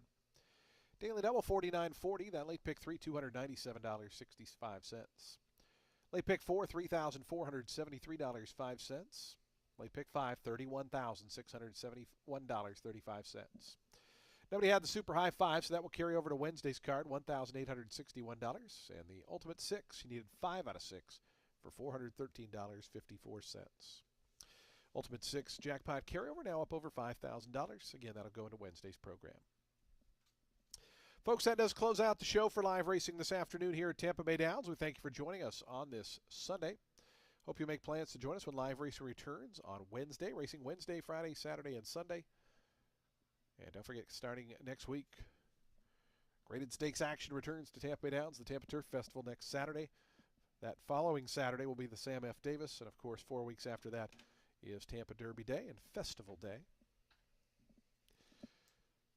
Simulcasting continues downstairs on the first floor, Poker at Silk's Poker Room on floor 3. Of course, happy hours from 5 to 7 p.m. each and every racing day here at Tampa Bay Downs at Legends on the second floor and at Silk's Poker Room. From all of us here at Tampa Bay Downs, we bid you a very pleasant good evening, a safe drive home, and we look forward to seeing you back when live racing returns on Wednesday. Good night, everyone. Go Bills.